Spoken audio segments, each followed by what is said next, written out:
Coming off of last year, look, I've covered this franchise for 34 years, okay?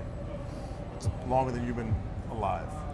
And the excitement level in these people and in the league is different about this franchise. You come into this year thinking what? I'm thinking I want to continue to, build on to something we've already started. Obviously it's something that, keeps us motivated and, gets us going to see the excitement from not only the fans but the whole world just excited for Washington.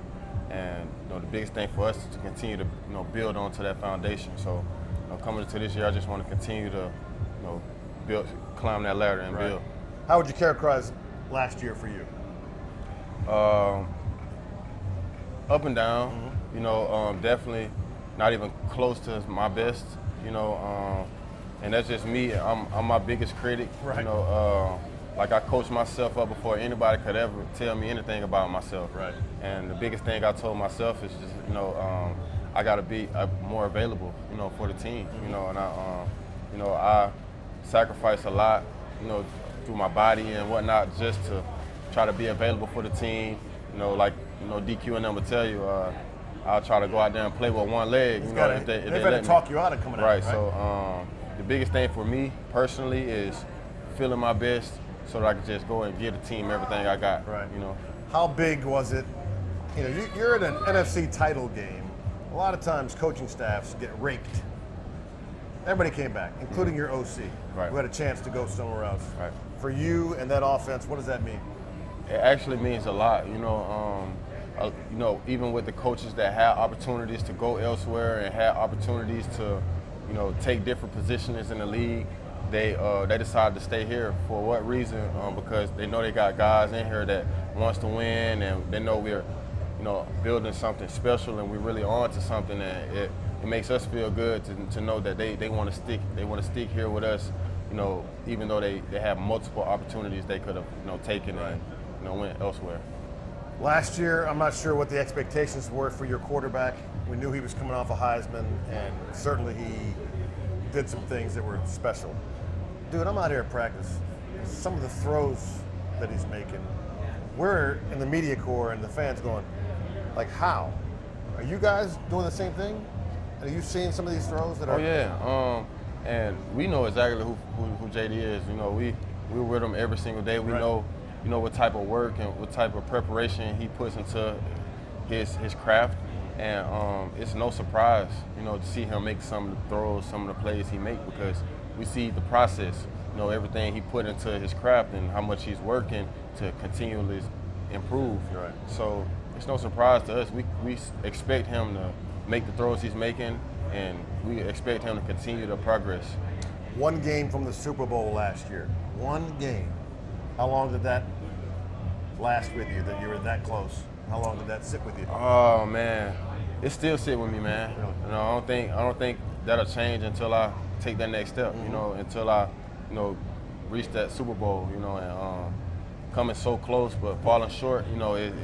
It's not something you could just easily forget about. Especially when you think about how hard it is to get there. So just thinking about the process of everything it took us to get to that game, and also the things that we need to do in order to take the next step so that we can win that game and take it up another notch. So you told me you sacrificed a lot during the season. So what does B-Rob do? I know you got camps in the offseason. What did B-Rob do to take care of himself and chill? What do you do to chill?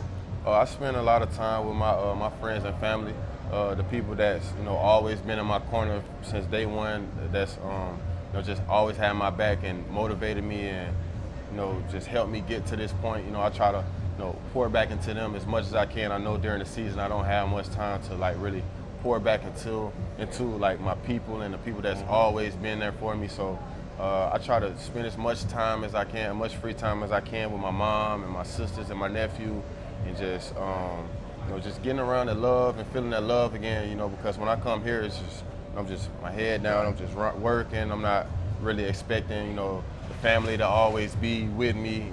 So I just try to as much time as I can in the offseason. I try to just get back to my family and friends and people that's always been there for me. We had a heat wave last week. How does this weather compare to Alabama weather? You know, it's right up the same alley right about now. Like, when it starts getting really hot up here, it definitely feels like down south. You know, it's super humid, super hot, and Right. it feels just like home. You're right. Last question. You got Sharpies in your hand. Therefore, autographs. There are folks lined up behind you. That portion of the game, that portion of your life, when you take stock in it, I mean, you could be doing something else for a living. How cool is it that folks just want to touch, get a signature, talk to Brian Robinson? Man, it's a great feeling, honestly. Like I try to remain super humble and just try to make sure that I always give back to the fans, because like I remember when I was just a fan and I had players that I looked up to, and I just was hoping and wished that they recognized me, just rooting for them one day, and just to see the love and feel the love and energy from some of the fans that just been with me since the day I got here, and they continuously motivate me and push me and show me and tell me how much they love and care about me. It's just like I don't feel well walking past them and not showing them appreciation. So I try to sign and acknowledge as many people as I can. Can't sign everyone, Sure. but I try my best to try to acknowledge everyone and try to give back as much as I can to all these people that come out here, stand in the sun for 3 hours and watch us do our work and scream my name and just allow me to know how much they care about me. Right. I lied. This is the last question. As a kid, you had your favorite players. Were you an autograph seeker as a kid? Did you ever get an autograph? I think I got one autograph, and that was from Mark Ingram. Oh. He was. Yeah. I went to his camp and I won the MVP of the camp, and he gave me some camp gear and prizes and autograph. So that was the one autograph that just stuck with me. Right.